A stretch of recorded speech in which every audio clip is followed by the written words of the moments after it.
ఏమిటి, ఎందుకు దానికి బహుమతి వచ్చింది అనే విషయం గురించి సుందర్రావు మాట్లాడతాడు.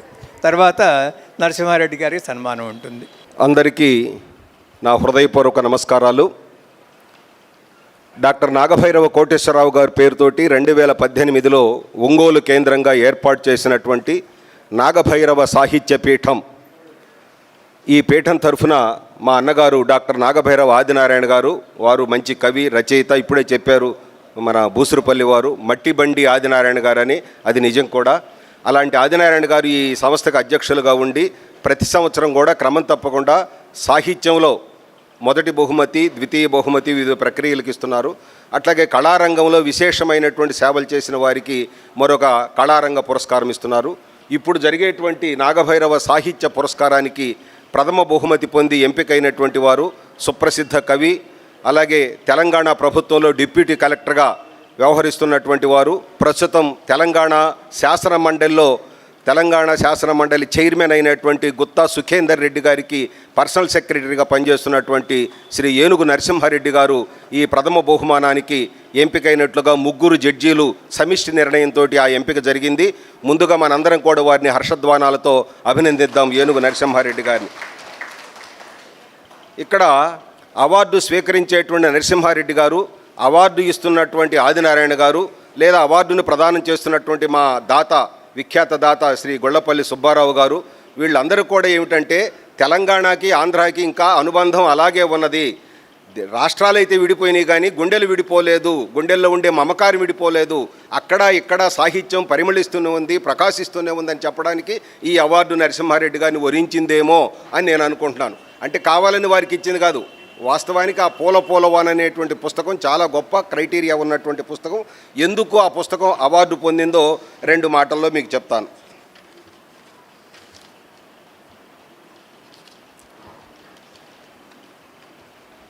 డాక్టర్ నరసింహారెడ్డి గారు జగమెరిగినటువంటి కవి, జనం మనసెరిగినటువంటి కవి. అలాగే కవిత్వం ఎలా రాయాలో తెలిసి రాస్తున్నటువంటి అతి కొద్ది మంది కవుల్లో డాక్టర్ నరసింహారెడ్డి గారు ఒకరు. వారు పంట చేల గట్లను ముద్దాడేటువంటి పల్లీయ కవి, గ్రామీణ జీవన సంస్కృతికి ప్రతిబింబంగా కవిత్వమై ప్రకాశిస్తున్నటువంటి కవి. భావ రామణీయకత, సమకాలీన సామాజికత, సరికొత్త శైలి సమన్వితంగా చక్కని వస్తు వైవిధ్యంతో నరసింహారెడ్డి గారు కవిత్వమై కురిసిన వానే పూల వాన. ఇదిగో ఈ పుస్తకం. ఈ పుస్తకానికి ప్రథమ బహుమతి 10,000 రూపాయలు నగదు బహుమతి వచ్చింది. వారికి మనసారా అభినందనలు. నరసింహారెడ్డి గారి పూల వానంటే మనకు ఆకాశం నుంచి వర్షం కురవడం మనందరికీ తెలుసు. కానీ పూల వాన అనేటువంటిది నరసింహారెడ్డి గారి యొక్క కాగితం చెట్టుకు పూసినటువంటి పూలవాన. అది గుర్తుపెట్టుకోండి. మామూలు చెట్లకు పూలు పూస్తాయి, రాలిపోతాయి. కానీ వారి కాగితం చెట్టుకు పూసినటువంటి పూలవాన, వారి గుండె చెట్టుకు పూసిన పూలవాన ఈ పూలవాన అనేటువంటి కవితా సంపుటి. ఈ కవితా సంపుటిలో ఉన్నటువంటి పూలన్నీ, అంటే వివిధ రకాలైనటువంటి ఆ లఘు కవితలన్నీ కూడా చక్కగా అవి పరిమళించాయి, ప్రమోదాన్ని ఇచ్చాయి. పరోపకారంతో మనిషి ఎలా బ్రతకాలో, జీవితానికి ప్రయోజకత్వం ఏమిటో చెప్పినటువంటి గొప్ప కవితలు దీంట్లో ఉన్నాయి. 1-2 కవితలు మీకు చెప్తాను. తాటి చెట్టులో కల్లొకటే చూస్తే ఎలా, వారు రాసినటువంటి పూల వానలో ఉన్నటువంటి చిన్న లఘు కవితలు. తాటి చెట్టులో కల్లొకటే చూస్తే ఎలా, ఆ తల్లి కావ్యాల్ని మోసింది అంటారు. 4 లైన్లు. ఏమిటిక్కడ ఆ తల్లి కావ్యాల్ని మోసిందంటే, మన తాళపత్ర గ్రంథాలన్నీ ఇచ్చినటువంటి గొప్ప తల్లి ఎవరు? తాటి చెట్టు. తాటాకులు లేకపోతే మనకు ప్రాచీన సాహిత్యం లేదు. కాబట్టి ఆ తల్లి అనడంలో వారి యొక్క ఆత్మీయత, అంటే సరస్వతీదేవి యొక్క స్వరూపాన్ని గుండెల్లో తలుచుకోవడం ఒకటి, తల్లి అంటే గౌరవంగా ఆ తల్లిని గ్రహించడం ఒకటి, అంటే కవితామ తల్లిని గౌరవించడం ఒకటి, కావ్యమై ప్రకాశించింది అనడంలో ఆయన కవి కాబట్టి ఆ చివర ఆ ముగింపుని చాలా చక్కగా చేశాడు. అట్లా ఇంకొకటి, కవిత్వం సభలు ఎలా ఉంటాయంటే పచ్చిక బయళ్లలో పసిపిల్లలు దొర్లినట్లుగా ఉండాలి అంటాడు. కవిత్వం సభలు ఎలా ఉండాలంటే పచ్చిక బయళ్లలో పసిపిల్లలు దొరలాడినట్టుగా ఉండాలి. అంతే, అంత స్వేచ్ఛగా ఉండాలి. ఏదో బలవంతంగా తీసుకురాకూడదు. రాజకీయ నాయకుల సభల్లాగా ప్రజల్ని పిలిస్తే రాకూడదు. వాళ్ళంతటా వాళ్ళు 100,000 సంఖ్యలో కవిత్వం సభలకు వచ్చి స్వేచ్ఛగా ఉండి స్వేచ్ఛగా విని వాటిని జయప్రదం చేస్తే అప్పుడు నరసింహారెడ్డి గారి యొక్క ఆ లఘు కవితకి సార్థకత కలుగుతుందని నేను భావిస్తూ ఉన్నా. అట్లాగే మార్చి 8న మనం మహిళా దినోత్సవంగా చేస్తాం. అద్భుతంగా రాశాడు చూడండి. మార్చి 8న మహాసంబరం చేయడానికి చూడండి, ఏ రోజు మహిళలది కాదో చెప్పండి, ఏ రోజు మహిళలది కాదో చెప్పండి, మార్చి 8న మహాసంబరం చేయడానికి అంటాడు. ఒక మార్చి 8న ఎందుకు మహిళా దినోత్సవం చేస్తున్నారు? అసలు ప్రతి సంవత్సరం, ప్రతి ఏటా, ప్రతి క్షణం, ప్రతి నిమిషం కూడా మహిళలదే కదా. మహిళలు లేకుండా పురుషులు ఎక్కడున్నారు? మహిళల తోడ్పాటు లేకుండా పురుషులు ఎక్కడున్నారు? మహిళల అడుగుల్లో అడుగు లేకుండా మగవాడు ఎక్కడ నిలబడతాడు? కాబట్టి ఆ స్త్రీ పక్షపాతం కాదు, ఇది స్త్రీ యొక్క సాధికారితని కవిత్వంలో చెప్పడం నరసింహారెడ్డి గారి యొక్క ఉద్దేశం అన్నమాట. పని చేయకుండానే ఎలా అలసిపోవచ్చో చూడండి, ఎంత చమత్కారంగా చెప్పాడు.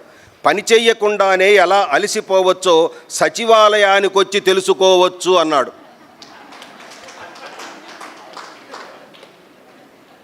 ఆయన సచివాలయంలోనే పనిచేస్తారు. మళ్ళీ డిప్యూటీ కలెక్టర్ హోదా మామూలు హోదా కాదు. ఆయన చాలా నిజాయితీ కలిగినటువంటి ఆఫీసర్, నిబద్ధత కలిగినటువంటి కవి.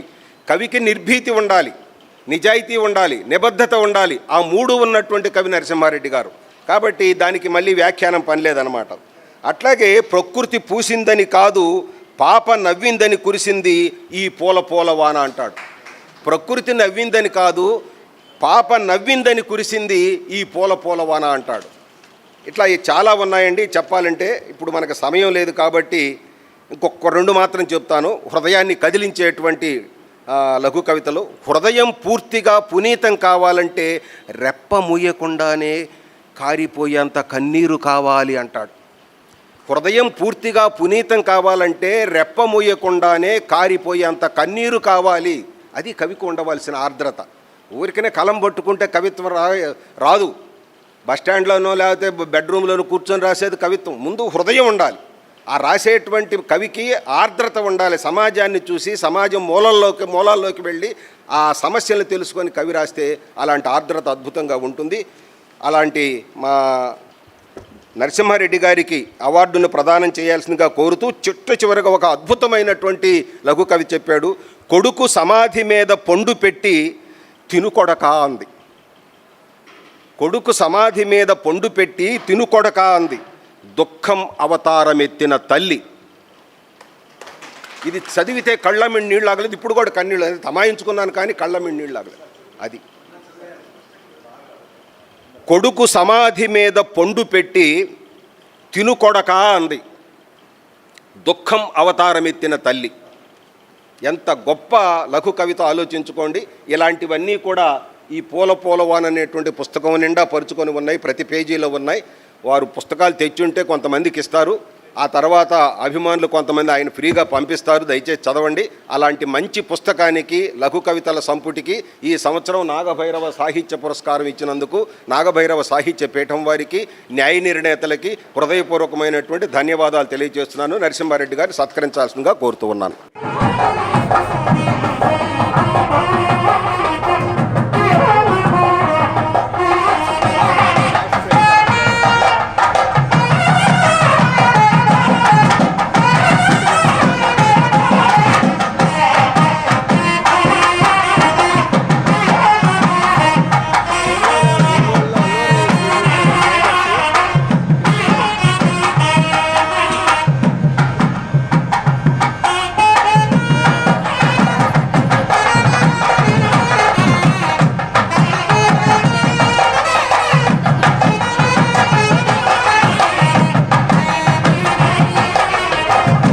ఆర్జన అర్ధానుస్వారం,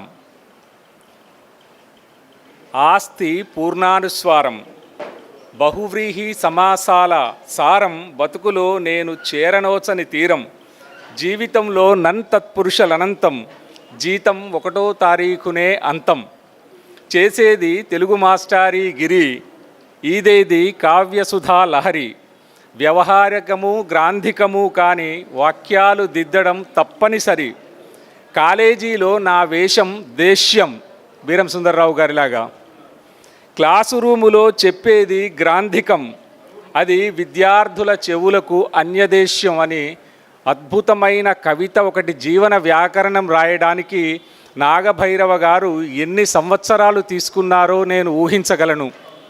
అట్లాంటి ఒక అద్భుతమైన కవి పేరు మీద పురస్కారాన్ని ఇచ్చి ఏనుగు నరసింహారెడ్డి పక్కన చిరకాలం నాగభైరవ కోటేశ్వరరావు గారి పేరు పెట్టుకోవడానికి అధికారం ఇచ్చినందుకు నేను నాగభైరవ సాహిత్య పీఠం వారికి, మరీ ముఖ్యంగా ఆదినారాయణ గారికి వినమ్రంగా తలవంచి నమస్కరిస్తున్నాను. నేను ఇక్కడికి వచ్చి ఏదో అమితాబ్ బచ్చన్ వాళ్ళ నాన్న తన జీవిత చరిత్రను రాస్తూ జీవిత చరిత్రకు ఏం పేరు పెట్టాలి అని ఆలోచించి క్యా కహూ క్యా భూలు అన్నాడు. ఇప్పుడు భూసురపల్లి వెంకటేశ్వర్లు గారు, బీరం సుందర్రావు గారి ముద్దు ముచ్చట ఆట చూసిన తర్వాత నేను మెయిన్ ఎజెండా అదే చేసుకొని మాట్లాడాలని అనిపిస్తుంది. కానీ ఇక్కడ టైం 8 నిమిషాలు అని ఆదినారాయణ సార్ మొదలు చెప్పారు. కాబట్టి ఈ వేదిక మీద ఉన్నటువంటి తేళ్ల అరుణ గారి స్పీచ్ను నెల్లూరులో విన్నాను. ఇంకా వేదిక మీద ఉన్నటువంటి పెద్దలందరినీ చాలాసార్లు విన్న పేర్లు కానీ ఇప్పుడు కొత్తగా చూస్తూ ఉన్నాను. అందుకు చాలా ఆనందంగా ఉంది నాకు. నేను బీరం సుందర్రావు తర్వాత బూసురపల్లి వెంకటేశ్వర్లు లాగా కొట్లాడుకొని వేదికల మీద కూడా ఇంచుమించు అట్లాంటి సంవాదాలు, ఆత్మీయ స్పర్శలు చేసుకున్న ఒక మిత్రుడు ఆత్మకూరి బాలచెన్నయ్య ఈ ఊర్లోనే ఉంటాడని నేను ఏం మాట్లాడుకునే వాళ్ళమంటే, బాలచెన్నయ్య నేను ఒంగోలు నల్లగొండ అచ్చం ఒకేలాగా ఉంటాయి, ఇది ఆంధ్ర అది తెలంగాణ కానీ అని అనుకునేవాళ్ళం. ఆయన ఉస్మానియా యూనివర్సిటీలో నేను ఆయన క్లాస్మేట్స్గా ఉన్నప్పుడు మనం పోలికలు చెప్పుకుందాము అని, నల్లగొండలో వానపడదు, అచ్చం ప్రకాశంలో కూడా వానపడదు అని చెప్పేవాడు. నల్లగొండలో పెద్దగా ప్రాజెక్టులు లేవు, ఒంగోలులో కూడా పెద్దగా ప్రాజెక్టులు లేవు. ఈ మాట గుర్తు తెచ్చుకొని కొండ్రెడ్డి వెంకటేశ్వర రెడ్డి సార్తో మాట్లాడుతూ ఈ రూట్లో వస్తున్నాను, అద్దంకిలో ప్రళయ వేమారెడ్డి అవశేషాలు ఏమైనా దొరుకుతాయేమో అని, లేదా కనీసం ఎర్రన అవశేషాలు ఏమైనా దొరుకుతాయేమో అని అడిగాను. లేదు నాయన అదంతా పాతకాలం, ఇప్పుడు మామూలు ఊరే ఉంది అని చెప్పారు. ఇవి చూస్తూ వస్తూ ఉంటే గుడిపాటి ఏమన్నాడంటే, నువ్వు ఒంగోలు మొట్టమొదటిసారి పోతున్నావు కదా, ఒంగోలు మొట్టమొదటిసారి ఎవరు చూపిస్తున్నారు నీకంటే నాగభైరవ కోటేశ్వరరావు గారు చూపిస్తున్నట్టే, మనం వారిని చూడలేదు కానీ వారి ద్వారా ఒంగోలుని చూస్తున్నాను అంటే గుండ్లకమ్మని చూసి రమ్మని చెప్పాడు. నేను సముద్ర తీరం చూద్దామనుకున్నా అంటే సముద్ర తీరంలో కలిశాక కనిపించదు, అది గుండ్లకమ్మనే మొదలు చూడు అంటే మేము గుండ్లకమ్మను సముద్ర తీరాన్ని రెండూ చూడడానికి ఈ బహుమతి నాకు గొప్ప అవకాశాన్ని ఇచ్చింది. అందుకు కూడా నేను వినమ్రంగా నమస్కారాలు తెలియజేస్తూ ఉన్నా. ఇంకోటి ఏంటంటే, నాకు 10,000 రూపాయల బహుమానం ఎంత పెద్దదో బీరం సుందర్రావు మాస్టారు నా పుస్తకం మీద చేసిన విశ్లేషణ అంతకంటే పెద్దది అనిపించింది. కళ్ళు అనగానే లొట్టి జ్ఞాపకం వస్తుంది, కళ్ళు అనగానే కావ్యాలు కూడా జ్ఞాపకం రావాలని నేను చెప్పాను. ఇంకా ఒక మాట ఏం చెప్పాలనుకున్నానంటే, ఇక్కడ మొత్తం మినీ కవిత్వానికి లేదా చిన్న కవిత్వానికి పేర్లు ఏవైనా ఉండొచ్చు, చాలా పెద్ద పీట వేసినందుకు నేను హృదయపూర్వకంగా మాస్టర్కు ధన్యవాదాలు తెలియజేస్తున్నా. ఎందుకంటే ఇంగ్లీషులో సానెట్ ఉంది, హిందీలో దోహా ఉంది, కన్నడంలో వచనం ఉంది, ఉర్దూలో గజల్ షేర్ ఉంది, ఫారసీలో రుబాయి ఉంది, అట్లాగే తెలుగులో ద్విపద కూడా ఉంది. ద్విపదకు కూడా స్వతంత్ర వ్యక్తిత్వమునే ఇండిపెండెంట్ నేచర్ ఉండేటటువంటి స్టాండ్జాలు చాలా ఉంటాయి. శ్రీనాథుడు చెప్పాడంటారు, పగవృద్ధి పొందించు భ్రష్టులే కాని అడగించు నేర్పరుల్ అవనిలో లేరు, పోరు మంచిది కాదు భూమినెప్పుడును. ఏ 2 పాదాలు తీసినా అది ఇండిపెండెంట్ పోయం. శతకంలో ఒక పద్యాన్ని తీస్తే కూడా ఇండిపెండెంట్ పోయం. దానికి ఆధునిక రూపమే మినీ కవిత్వం లేదా చిన్న కవిత్వం లేదా లఘు కవిత్వం అని నేను అనుకుంటూ ఉంటాను. మనకందరికీ మేము చిన్నగా ఉన్నప్పుడు ఒక మాట వినేవాళ్ళం, ఏంటంటే తొండ ముదిరి ఊసర వెళ్ళి అవునో కాదో ఆలోచించాలి, కానీ దొంగ ముదిరితే ఆలోచించకుండానే చెప్పాలి వాడే దొర. ఈ లైన్ విని చాలా పులకించిపోయాం. అట్లాగే ఒక కవి అన్నాడు ఉర్దూలో, తెలుగులో విట్ అండ్ సెటైర్ చాలా తక్కువ, దాన్ని బాగా పండించడానికి ప్రయత్నం చేసినటువంటి మహానుభావుడు నాగభైరవ కోటేశ్వరరావు గారు. ఉర్దూలో ఒక కవి చెప్తాడు, జియో జియో क्या कमाते हो जीवन भर, जियो क्या कमाते हो जीवन भर, ना कफन को जेब है ना खबर में అల్మారా అంటాడు. అరే జీవించురా, ఏమి సంపాదిస్తావు జీవితం మొత్తం, నీ శవం మీద కప్పే గుడ్డకు జేబుండదు, బొందలో అల్మారా ఉండదు అని దాని అర్థం. అట్లా గాలిబ్ కూడా చెప్పాడు, చిన్న కవితల సారం చాలా పెద్దది. దుఃఖ విషమింక గళమునే దూరలేదు, నరముంజేరినప్పుడెంత నరకమవునో అని చెప్పాడు. అది కూడా చిన్న కవితల సారమే. తెలుగువాడే అయినటువంటి సామల సదాశివ ఒక అద్భుతమైన వాక్యం చెప్పాడు, ఉర్దూలో చెప్పాడు. జానే వాలే కభీ వాపస్ ఆతే నహీ, లేకిన్ జానే వాలోం కా యాద్ ఆతీ హై అని. ఇంకా చెప్పాలి అంటే చాలామంది జాఘట్ ప్రేమన సంచరే, పాతకాలంలో కబీర్ చెప్పాడు, జాఘట్ ప్రేమన సంచరే సాఘట్ జాన్ మసాన్, జైసే ఖాలులు హారికి సాసలేత్ బిన్ ప్రాన్ అంటాడు.